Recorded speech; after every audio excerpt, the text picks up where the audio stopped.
Welcome, everyone, and thank you for waiting, and thank you for joining us. My name is Maria Finnegan, and I'm a National Field Manager with Moms Clean Air Force. We are a community of 1.6 million moms, dads, and caregivers united to protect children from the health impacts of air pollution and climate change. We're really excited to have you here for this important and timely discussion. As the Trump administration pushes to make the U.S. the AI capital of the world, data center development is rapidly expanding, and so is the energy required to power it. When that energy comes from fossil fuels, these facilities can release harmful pollution that puts children's health at risk. And that's why Moms Clean Air Force is fighting back. Across the country, our organizers are working alongside communities on the front lines of this growth, pushing for stronger air protections and cleaner energy solutions. But the reality is, the danger of data center-driven air pollution hasn't fully broken through as a major public concern yet. That's why conversations like this one are important, to connect the dots and make sure communities understand what's at stake. With that said, I'm pleased to introduce our distinguished guest. Dr. Michael Cork is an environmental health scientist at the Harvard T.H. Chan School of Public Health, where he studies how air pollution from energy infrastructure impacts public health. He's the co-founder of Empower Analytics Group, an independent firm specializing in the health and economic impacts of AI data centers and energy infrastructure. The firm produces analyses estimating population exposure, health outcomes, and economic damages associated with major infrastructure projects. His work has documented tens of millions of dollars in annual health damages from proposed data centers and power plants across the U.S., helping inform public debate and decision-making to better protect community health. Welcome, Dr. Cork. Thank you for being here. Thank you, Maria. I'm excited to be here. Just a run of show note for everybody. Dr. Cork will start with a presentation of his findings, and then we will have a facilitated discussion. We've added on some time at the end for Q&A from the audience, so as you're listening, feel free to enter some questions in the chat, and we'll get to them at the end. And with that, Dr. Cork, please begin. Thank you. I just want to make sure that everyone can see my screen.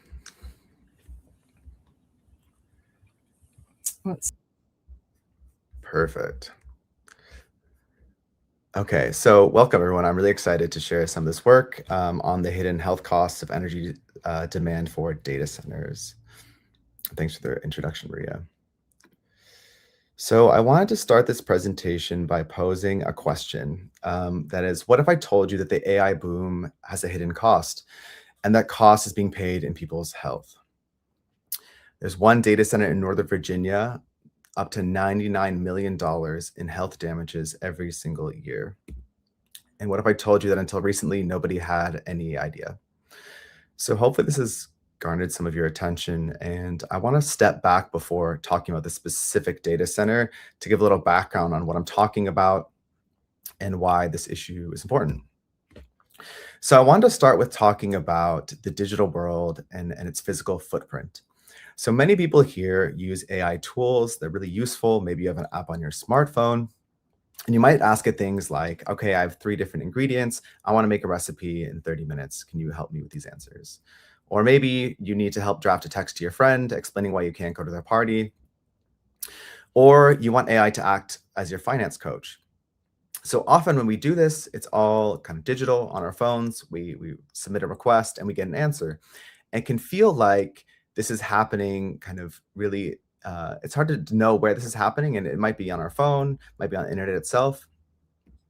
But the reality is that each of these requests are being run in a physical building called a data center. And what you can think about is every time that you're submitting a request to an AI chatbot, it's almost like you are mailing a request to a data center, where a data center is this warehouse filled with computer chips and running intensely 24 hours a day to answer that question, and it sends you back an answer. And these massive facilities house servers running 24/7 to power our digital worlds, and they consume enormous amounts of energy to do it. So the question is, how much energy? And I wanted to give a little context to the scale of these data center buildouts. So we're talking about one specific data center, which is in New Carlisle, Indiana. It's an Amazon data center campus, one of the larger data centers. It's 2.2 gigawatts.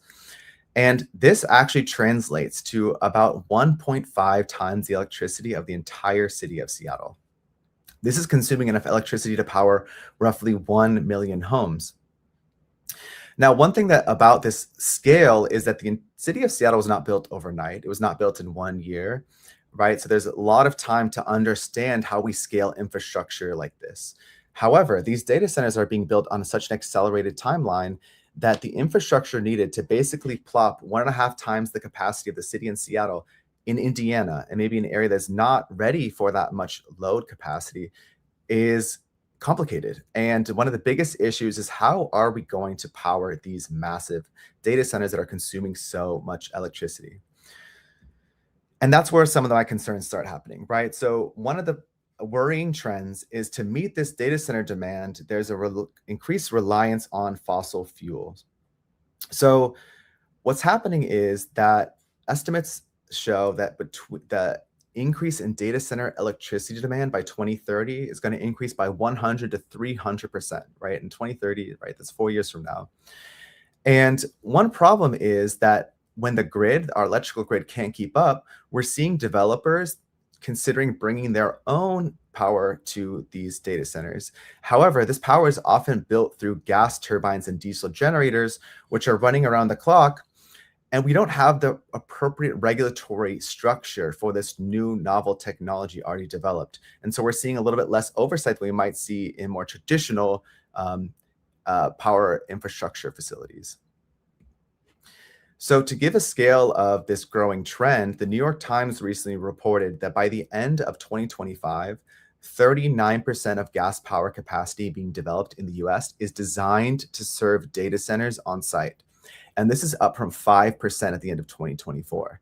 So we are seeing that data centers are using up all of the energy in the grid and turning to burning fossil fuels to meet this new demand on site. Now, what's the problem with that? Well, we know the science is very clear that burning fossil fuels releases carbon and also other air pollutants into the surrounding communities.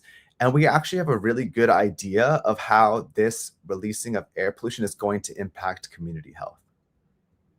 So I'm going to give a little background on one of the pollutants, air pollutants, that is really important to focus on. And this is called fine particulate matter, or PM 2.5. Now, PM 2.5 sounds really technical, but the 2.5 actually refers to a specific size, and it refers to all particles that are below 2.5 microns. This is a very small measure of size. So these particles are about 30 times smaller than the width of a human hair.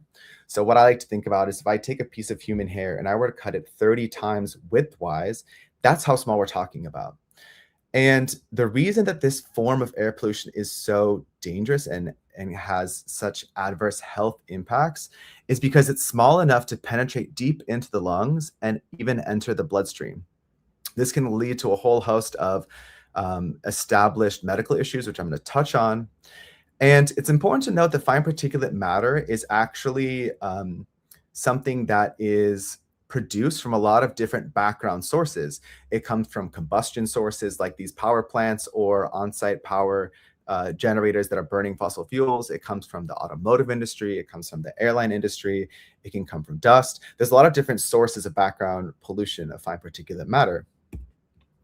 Now, the science is also really well established linking fine particulate matter to health outcomes. It's been shown to be linked to childhood asthma, heart attacks, stroke, lung disease, and premature death.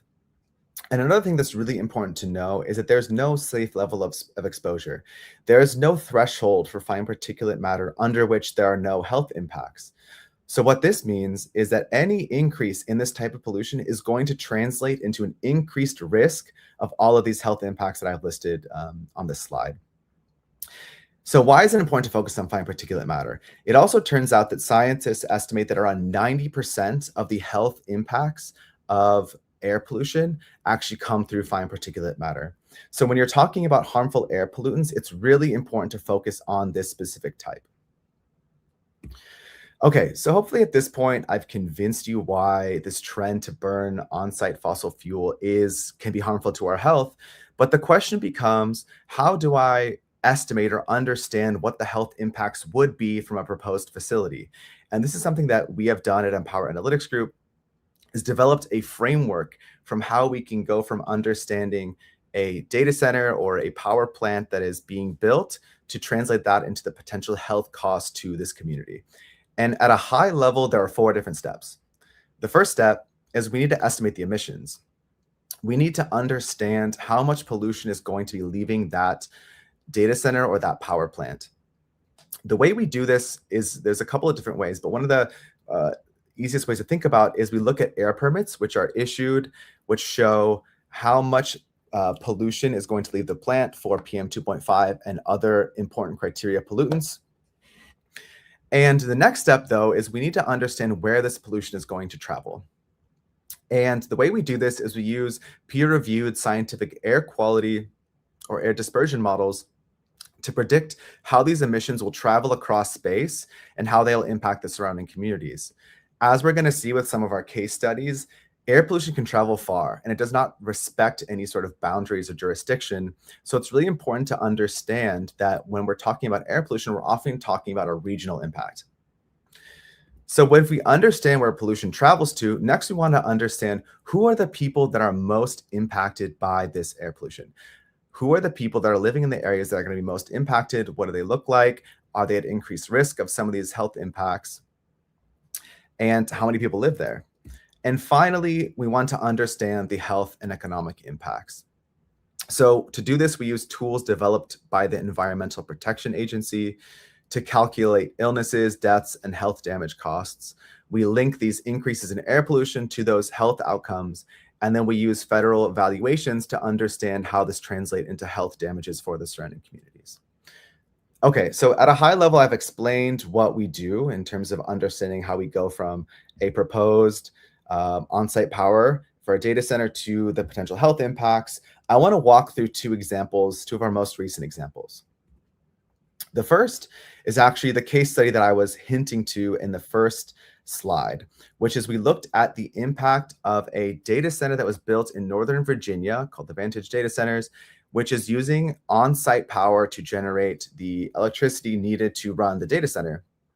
Now, what I'm showing here is a map of the dispersion of this pollution, where the pollution is going to increase in these specific communities. Now, in this map, on the top right inset shown here, I'm showing a map of the eastern United States just so you can understand what we're looking at for those who are unfamiliar with the area, which is we're looking at an area of Northern Virginia, but also there's Washington, D.C. and parts of Maryland. Now, the star shows the location of this data center, which is in Sterling, which is a part of Loudoun County, Virginia. And what I'm showing here is for different towns in the region, the estimated increase in pollution for residents of these towns. The darker red corresponds to a greater increase in pollution. The scale is at the bottom. And I want to emphasize a couple things from this graph. First, you can see that the pollution is going to be highest in the areas closest to the plant, which seems pretty intuitive. But also we can see that the pollution travels reasonably far also from the plant as well and extends eastward. And this is because of the prevailing weather patterns in the region. We can see that this travels beyond any borders, affecting towns in Maryland and DC and also other counties east of Loudoun County. So this is a map of the pollution levels, but what does that mean about for health?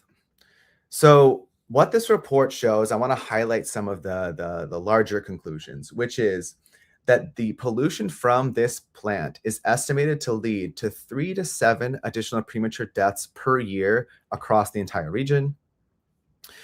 This is expected to cost between $53 to $99 million in annual health damages.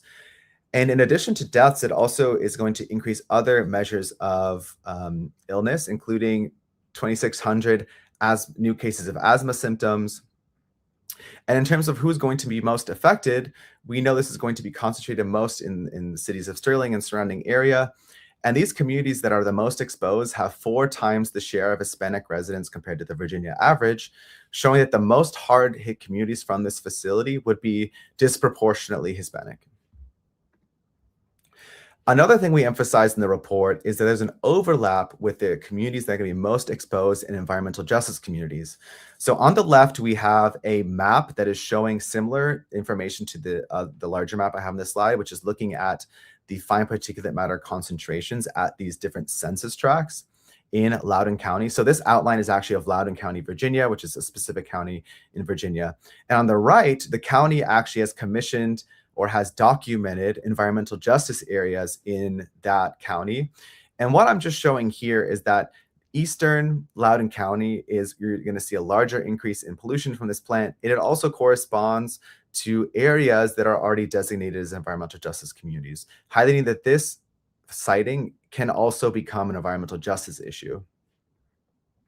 So I want to talk about one other case study that we've run on, and that is looking at the impact of a power plant being built in South Haven, Mississippi, that is designed to power an XAI data center. This is a larger plant. It's a 1.2 gigawatt power plant that is being proposed, and it's being built in South Haven, Mississippi. Again, I'm showing this graph on the right. We have the star for the location of the plant. In the lower right-hand side, it shows where we're looking at in the United States. This is kind of in this almost like tri-state area of Tennessee, Mississippi, and Arkansas. And also you can see that this plant, though built in Mississippi, is very close to the border of Tennessee. And right across the border of Tennessee is Memphis. What I'm showing here, again, is specific towns, and I'm coloring them by the estimated increase in average pollution from this facility. And there's a couple things I want to note. One is that I've actually split the city of Memphis into different neighborhoods. So all these different neighborhoods are neighborhoods of the city of Memphis. And why this is important is, as you can see from this map, when we look at more local measures, you can see that it is not evenly distributed across the city, right? The Whitehaven, Westwood, these are neighborhoods of Memphis that are going to be more impacted than kind of areas that are farther from the plant. And again, what I'm showing here is that the pollution is really concentrated near the plant in these some of these southern communities of Memphis, and also the towns of, or the South Haven and Horn Lake, but also can extend beyond that, including some areas of Arkansas. For the health impacts, right? So this is translating this increase in pollution into health, which is often what we really care about, right? We care about showing the increase in pollution because we know that it's linked to these health outcomes. So for this case, we show that this facility would be linked to 2 to 3 additional premature deaths per year, costing around 30 to 44 million in annual health damages. Another important thing to note is that though this plant is located in Mississippi, 64% of the population exposure burden falls in Shelby County, Tennessee. So what I mean by that is when we're thinking about the health impacts, it's important to note not just where is the concentration going to be highest, but also where do people live who will be breathing in this pollution. So a population exposure burden is a way of measuring that. It's a measure that multiplies the increase in pollution by how many people are living there. Now, because Memphis is such a populated area, it turns out by this measure that more people are going to be impacted by the exposure to air pollution in this county of Tennessee than the actual county where the plant is located. And again, this is important because we know air pollution does not respect state boundaries. And so when we're talking about air pollution, it's really important to have a coordination and understanding that though you may be building in one area, you could have impacts that extend beyond the area where it's built. Another trend that we're seeing is that in these higher exposure areas, so the areas that are going to be most impacted by this plant, it is predominantly Black. 73% of residents are Black, which is double the Mississippi average and far above national levels. We also know that these communities have higher asthma rates than the national average, which is a risk factor for these air pollution impacts. We also know they rank among the most socially vulnerable in the country. Social vulnerability is a measure that combines a couple of different things and is helpful to try to understand how resilient is a community to an increased stressor. So we know this community is already at a high level of social vulnerability. We also know that this region already has relatively high levels of background air pollution. This is using EPA's own data on their air monitors. So this is an area that is already receiving background air pollution from other sources before we even factor in this additional pollution from this power plant that is being used to support a data center. Now, for this study, I also was able to translate this into community action. So this report was published, and I was able to deliver this at a community town hall event hosted by Tennessee State Representative Justin J. Pearson, who is running for U.S. House of Representatives, which is a really special moment to be able to share the impacts of these proposed plant to community members themselves and hear their feedback on how they should think about this, how they should how can they process this information, and what can we do about it? So I've highlighted these two case studies, but this is actually a national issue, right? And I want it to really center that by looking at how much money is being invested. So there are trillions of dollars that are being invested in data centers currently. These numbers are probably outdated, but what I'm showing here is that we've already invested 1.1 trillion in over 5,000 facilities already plugged in and running on our current cloud. We have 700 billion under construction and 1.4 trillion that are approved and coming for these data center projects. Now we're investing so much money in this, but there's been no systematic way of incorporating health impacts. We know these facilities can operate for decades. That means that we are locking in air quality and our community's health for a generation. The decisions are being made right now, but one of my biggest concerns is that these decisions are being made without any systematic health accounting, even though we know these health impacts are going to be felt. So I want to preview a little bit of how we might think about the permitting framework and improve upon it. The current framework is designed for existing standards, but is to a fundamentally new type of facility. So when a community is approached to build a data center, the only question regulators are equipped to ask are, is it complying with these standards that are designed for a different era? What I believe is that what's really missing is an understanding of what are the health costs for people living nearby. And if we don't have these health impacts, right, nobody's asking about health impacts before permits are granted. That means communities are left without the information they need. That means regulators lack standardized tools. That means that responsible developers get no credit for building cleaner projects and facilities. And without this measurement, there's no way to incentivize, right, making better choices of how we can mitigate some of these harms while maximizing some of the benefits. So I believe, and this is why I've co-founded this company, Empower Analytics Group, that we need independent science-based health impacts assessments to fill this gap and therefore help with the permitting process itself. I want to talk for a second about what Empower Analytics does, which is all around this framework of independent health impact assessment.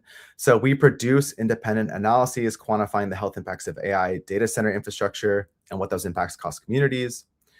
We work with communities, environmental groups, regulators to ensure health impacts are part of every decision.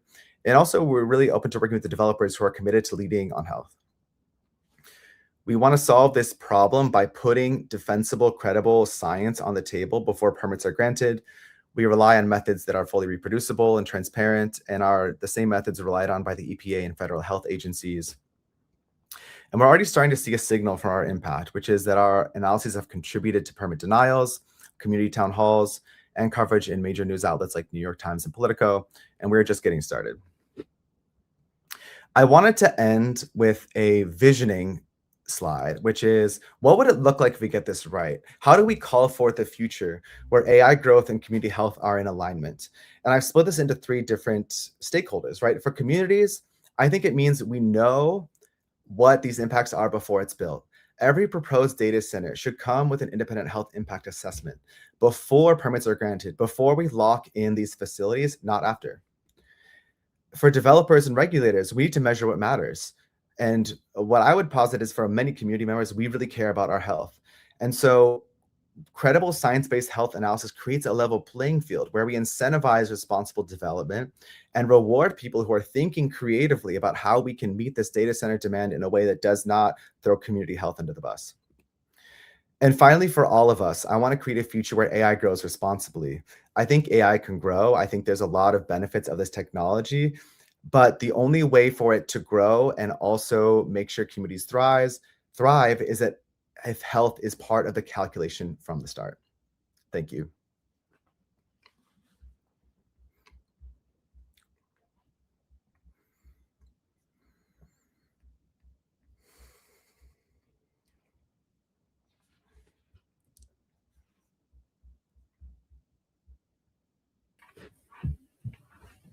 Michael, that was awesome. Thank you. I remember when I first learned about your company's work. It was you were the first ones who were doing this kind of investigating, like really looking into the health impacts, and not just the health impacts, but quantifying and figuring how much they would cost communities. I'm curious, a couple of questions.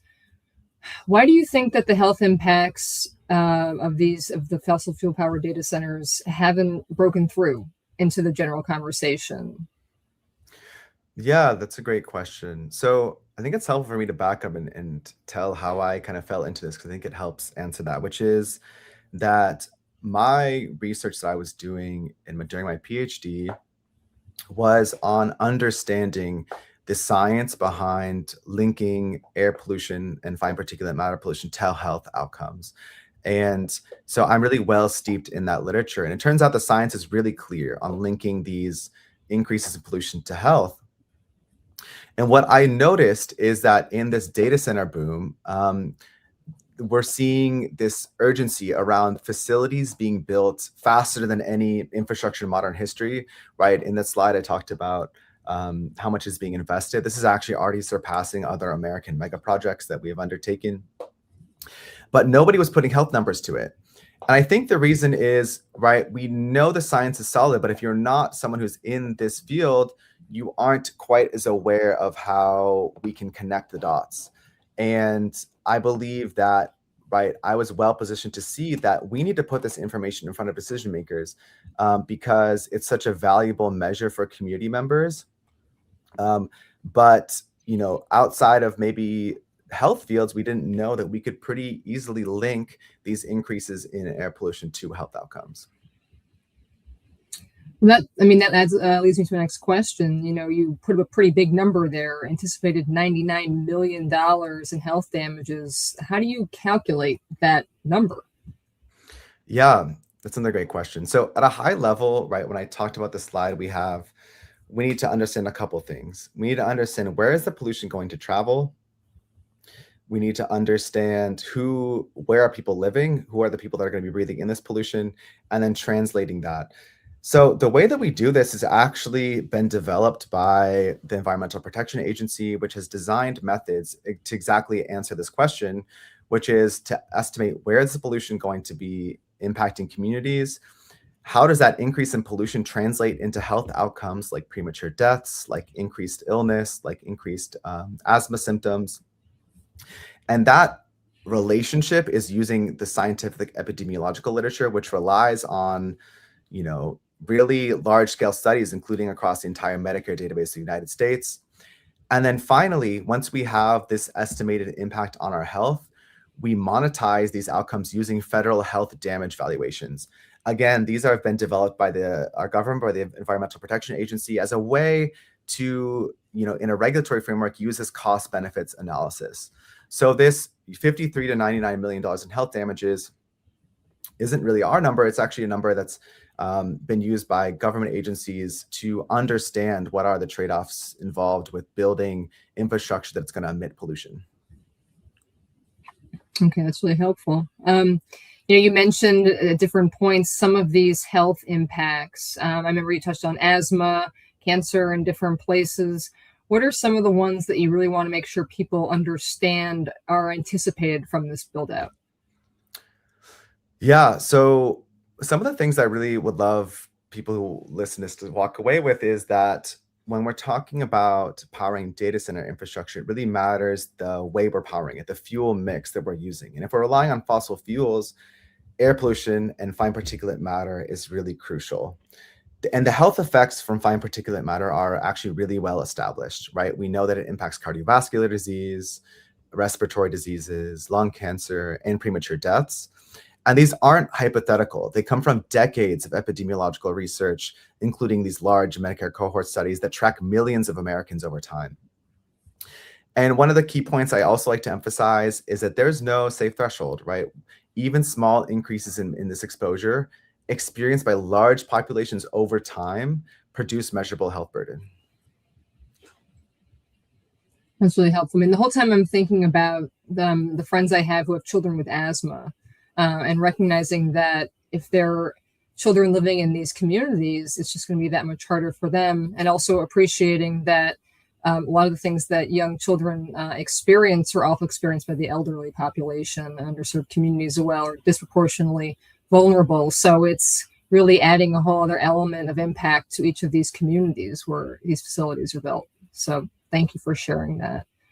We have a lot of questions in the chat, which is great. Thank you all for chiming in. I do want to ask, and you touched on this at the end, but in your opinion, like, what is a solution right now? I mean, you're for AI, you believe responsibly, being responsibly done. It's a good technology to have out in the world. How can we, as communities, advocate for this being done correctly? Yeah, and this is a really tough question, right? I want to emphasize this. There's no easy silver bullet solution to this. But here's what I believe, which is that AI is a technology that has been developed that gives us an opportunity, a choice, right, to shape its outcome. And there's a way where AI can contribute to human flourishing, but it's going to require us to be really clear about what are the potential impacts on communities and our environment. And I believe that the only way where we can start answering that question is if we measure this information, right? So one of our founding principles is we need to measure what matters, and health is something that matters to community members and to, I think, most average Americans. And only with a measurement of understanding the health impacts can we even propose a solution that starts to mitigate some of these harms and ensures that economic growth and innovation in AI is not coming at the expense of community health. It's a great way of putting it. Very logical, right? To approach it that way. All right. Well, thank you. Thank you for the presentation and our questions that we had planned. But we have a number that I'd love to open up to you if that's possible. The first one that we have from the audience is: does the data center itself create any air pollution, or is all air pollution related to power generation? That is a great question. And so I'm going to interpret this as, right, so a data center itself, right, is a structure with tons of computer chips and cooling, right? So these data centers also run really hot. We need to use water and other resources to cool them down. So without any power generation, right, a data center would be pretty useless. So what I'd say is, when I'm looking at the impact of air pollution, I'm looking at how we are choosing to power this facility. And this is either we're connecting to the grid or we're using these on-site turbines. These also have backup diesel generators that are often running as potential backup to support if there's any sort of interruption to capacity. But I'm going to interpret this question as also saying, outside of the power generation, is there other impacts of air pollution? And I would say yes. There's definitely impacts in construction, impacts on potentially other sources of pollution that can come from these industrialized chips being built. But I would say that when I think about the majority of the health impacts, I often am most concerned with how are we choosing to power this, because this is how we're choosing to do it day in, day out, and this could be for decades. Great answer. So our next question, is there any other chemical analysis of the particulate matter? And if so, what chemicals are coming out? That's another great question. So I'm going to say a couple of things, but I don't want to get too much in the weeds. But particulate matter, right, as I said, refers to a specific size of particle.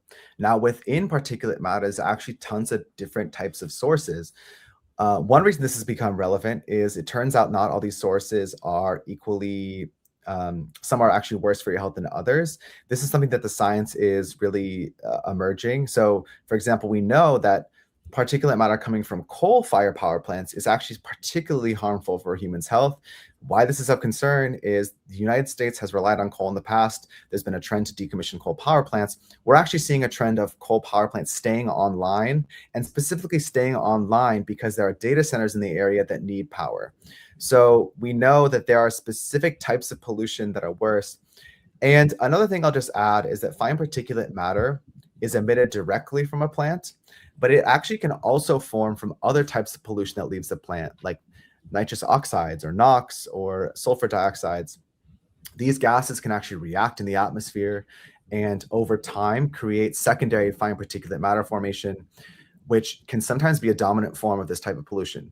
So that's why it's really important to use models from the science that are specifically designed to try to understand how this chemistry happens, because we know that the formation of this type of pollution can be complex. But luckily, people have been studying this for decades and have a clear understanding of how we can try to estimate how this pollution travels. Okay, great. Another question. Who regulates data center air emissions, local, state, or federal government? And is this information publicly available? These are great questions. I'm not an expert on the regulatory environment of data center emissions. And actually, one thing I want to emphasize is the regulatory question of, does this comply with our standards? We have some federal standards. We have the Clean Air Act and the National Ambient Air Quality Standards, which set a limit on how much background air fine particulate matter pollution from all sources, not just from data centers, but from all types in our environment. But that regulatory question is a different question than what are the potential health impacts from a proposed facility. I have focused a lot of my work on the health impacts question because I think it's more resonant with community members and what actually people care about. Whereas the regulatory question gets a little more complicated and is a legal question. But what I will just add is that, this is a developing technology that is requiring a investment and scale that we have not seen before. And the regulatory environment has not caught up. So there's a patchwork of either local or state regulations. And we know that at a national level, right, there's no, under this administration, there's no plans to have any sort of national regulations on data center development. So it often relies on these state or local measures, and that can really vary.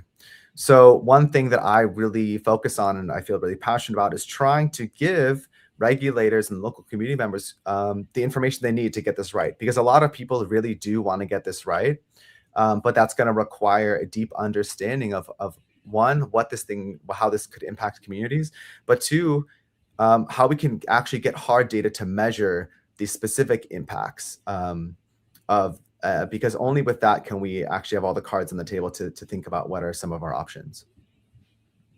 I mean, that's what our organizers are finding as they're working across the country, state by state. There are different regulations in place, some stronger than others. We're also encountering states that already have poor air quality, and then data centers are trying to come in, and it's kind of adding on top of that the impact. So it's helpful to understand that because this is scaling so quickly, states are kind of scrambling, especially those that have fewer regulations in place. So thank you for sharing that. And it is, it's great that you are focusing on PM 2.5. I mean, I will say that I did not know what that was until I joined the MOMS team. So it's pretty fair to say that a lot of people out there, even those concerned about air quality, aren't really clued into this element. And even though it is like 1/13 of a strand of hair, it's still something you can kind of picture or visualize like as a small thing. So I think it's helpful to bring this these impacts into the conversation. And for us in New Hampshire, where I am, forest fire smoke and PM 2.5, that has been an growing concern. So with that said, we did have a question around PM 2.5. Can you touch on how that PM 2.5 air pollution modeling relates to other pollutants such as NOx and VOCs? Onto the next slide. Yeah, that's a great question. I can tell this person has some understanding of some of these pollutants. And so NOx is nitrous oxides and volatile organic compounds, are VOCs. These are other criteria pollutants that are tracked and required to be disclosed in an air permit. And these actually, they have their own impacts that you can think about on health, though they're often, I would say, there's a little bit less science tying them to like really important indicators like premature mortality. But what I was talking about earlier is that these compounds actually are some that can react to form secondary fine particulate matter with the atmosphere. So in our modeling that we do of understanding how pollution is going to leave the planet and impact communities, we also include NOx and VOCs into that modeling framework. And the EPA also includes these into their framework because we know that these can go on to form fine particulate matter, which then again contributes to these adverse health outcomes.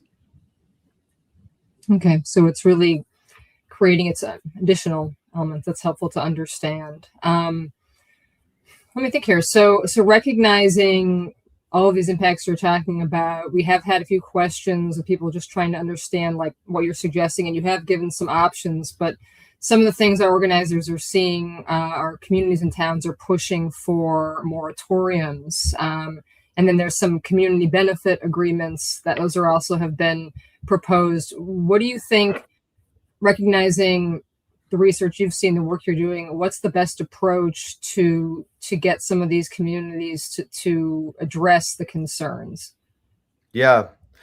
One thing that how I think about what we're seeing, which is a trend towards, moratoriums or is that I think that this is a concern from communities saying, hey, wait a second, we need more information, which I think is a really reasonable reaction to how much growth is happening around data centers as we're seeing very little data on understanding its impacts on health or the environment, or even just the scale of how much we're building out. What I believe is that we need to start really thinking hard and carefully about these impacts, right? So, one kind of think again, as this, I may be repeating myself a little bit, but I think the first step is we need to understand, right? We need to actually quantify these impacts on health. And I talk a lot about health, but there's other impacts of data centers that we need hard data on, right? We need to understand how much water is it going to take? How much fresh water is it taking from communities that maybe already are having, water droughts, or we know that can be changing. We want to understand its impacts on noise pollution. We want to understand its impacts on the costs that ratepayers are often doing, that these rate increases that are happening because these data centers are being built in their communities. These are all questions that are really important that we deserve answers to. And I think that that's something that at Empower Analytics Group I'm thinking about, right? I have such an experience and background in air pollution, which is why I'm tying it to health, and the science is really clear on that. But we're also exploring ways that we can get hard science independent data to know the other health impacts so that we at least have all the information we need to make an informed decision. And I believe that with that information is what will breed innovation on how we can best support data centers. I think we had one question about what are some solutions. And I want to speak a little bit to that because, again, what I'm saying here is it's complex. That's complicated, right? Powering these data centers is not easy. It's, a mix of energy that relies on more renewable energy. Yes, that will be better for health. But the scale at which we're building, it's going to be hard to meet this all with renewable energy. So I'm not an expert on solutions, but I think that there are people who are starting to think about this really clearly. There are people thinking about how we can recycle heat. There are people who are saying, hey, maybe it's not a one size fits all building these massive data centers. Maybe we need smaller centers that are actually more embedded in these local communities that can take advantage of specific situations for how we power this. Maybe it's relying on batched grids, so where we actually dispatch more jobs to data centers where we have the sun is shining and we have more solar panels, or the wind is blowing, we have more wind. There are actual companies who are thinking about this really intensely. So I think we just need to level the playing field and give people incentive to really go down that route. And the way we do that is by starting rewarding and actually quantifying these health impacts so that the free market of capitalism is actually reflecting all of the impacts. Right now, it's not really, health is not part of the equation. But as I know that many people on this believe, and something that I strongly believe, is that health should definitely be part of the equation. And we have a framework for how we can start incorporating that. Well, it makes sense to me having that number, when you talk about the expected health damages and the impact. I mean, those are people who would be working, who are now sick. Those are people who would be purchasing things who are now sick or suffering. So working that into the equation, I would hope would be powerful for people who understand capitalism, but we'll see. So I wanted to ask here now, we have a few minutes left for questions, but there's one that was brought up, and I know it's not maybe necessarily your exact work, but we have been addressing this as well. Can you talk about PFAS exposure through data center build out? Do you know much about that? Yeah, I know that's something that you guys have done work on before, and PFAS, again, refer to those forever chemicals that are often associated with a lot of industrial processes, and something that we're really worried about because they last in the atmosphere for basically forever.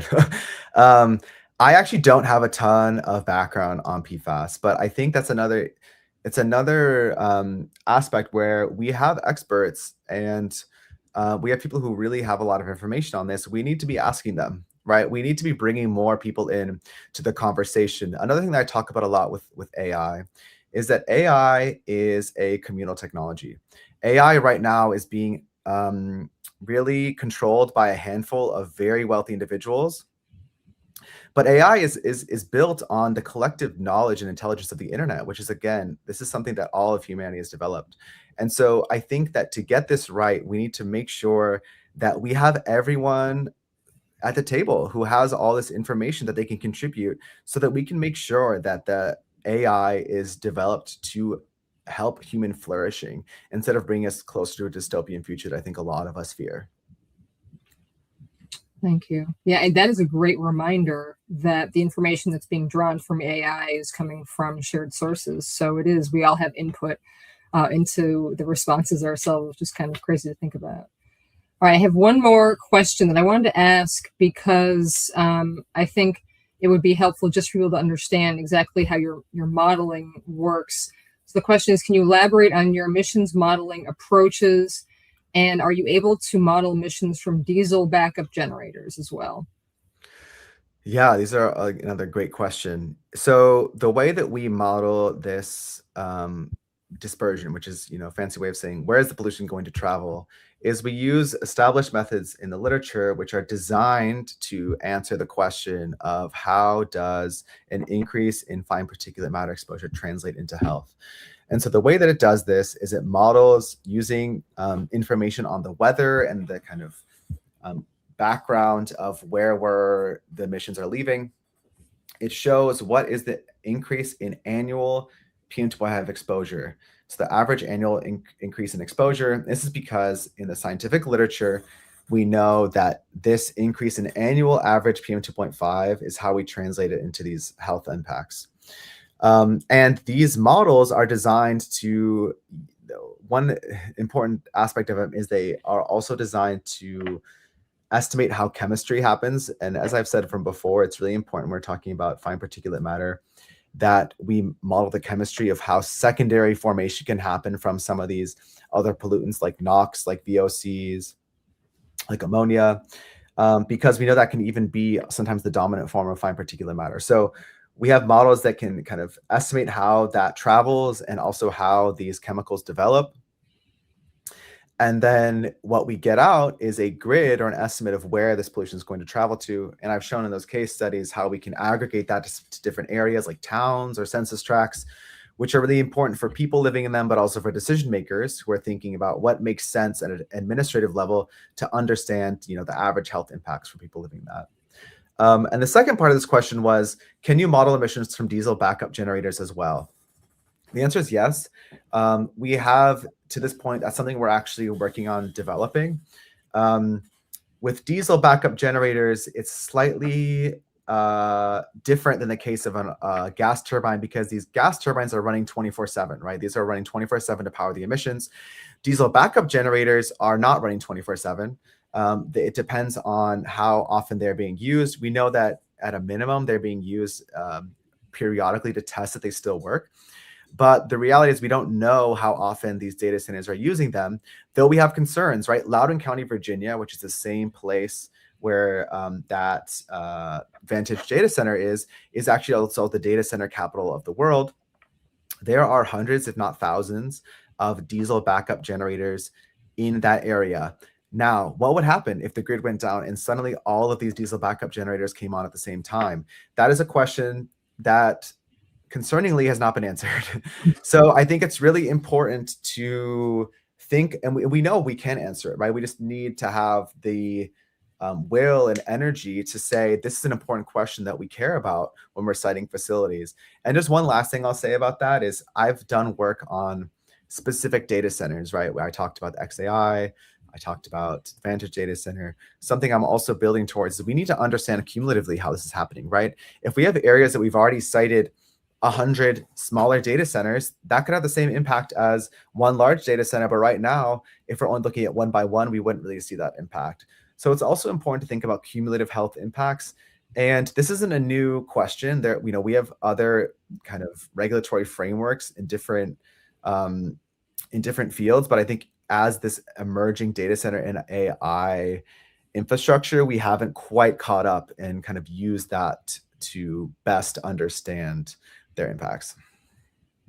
It really is crazy that Virginia has 600 data centers, right? And that you were describing Data Center Alley. It's mind-blowing. I just want a quick follow-up on that. Have you encountered data centers where they're rushing to get online or rushing to power up, and they don't take the time to even plug into the grid or develop their own system, and they just plug into fossil fuel generators? Yeah, I mean, the case of this Vantage data center is exactly that, which is that they are saying that they do not plan on using these fossil fuel generators forever. They just wanted to use that before plugging into the grid. Another important thing is, these decisions are being made. No one in the community actually knew that this on-site power generation was happening. It was one of the first in the country to do so. We found out about this from a news report that was kind of talking about the potential benefits of not relying on the grid. So we are seeing that one of the biggest bottlenecks for data center developers is finding energy. And if we do not require them to also think about the benefits and trade-offs of how you source that energy, that's not going to be reflected in how they think about it. So this is why we think, this is such an important aspect for regulators and decision makers to really make sure we're accurately reflecting that in decision making, so that we reward developers who are thinking more carefully about how they meet their energy demands. It really is crazy that these things are happening and they're moving into communities, and communities do not know, or it's happening without their knowledge, this power sourcing. How is that happening? It is just, I think, a lack of understanding. I think a lot of people don't know what questions to ask, don't know what are the things that I should be worrying about when a data center is coming to my area. And so I think this has been something that in public health and other areas we've been really trying to focus on is developing a framework, right, for what are the types of questions that we should be asking, so that we are really going in wide-eyed and understanding of what the trade-offs are and what we should be asking for, right? Because the reality is these data centers, it's a really an opportunity for them to make a lot of money. And there's a way that this can be passed on to people in the community, but we need to understand all these impacts and make sure that those are clearly articulated at this permitting stage. Well, thank you, Dr. Cork. I mean, we've had so many questions and interest. It's just, I really appreciate you taking the time to share your work with us and share all this information. I know for many people, this is going to help, bridge that gap and make those connections around air quality and their health for data centers. So I really appreciate it. Yeah, thank you. I really appreciate sharing this with this platform. I want to emphasize too, if people want to reach out to talk more, I'm available on my website, empoweranalyticsgroup.com. We're really interested in working with people who want to understand these health impacts. Thank you. And thank you all for joining us. We've heard some heavy info today, but what's important to remember is that you can make a difference. Everyday people across the country are stepping up and pushing back against fossil fuel powered data center development, and they're making progress. You can take action right now by signing our data center petition to Congress, demanding that lawmakers introduce legislation to protect our families from fossil fuel powered data center air pollution. And we will put up a QR code for that right after this little spiel here. You can also get plugged into our other efforts around the country with data center work and everything air quality and impacts of climate change at momscleanairforce.org. And as Dr. Cork mentioned, he's got a really nice new website, empoweranalyticsgroup.com. You can learn more about his work there. And please feel free to reach out to me or Dr. Cork or anyone at Moms Clean Air Force if you want to learn more about air quality impacts, data centers, or get involved in this work. And thank you again for your interest. Thank you all.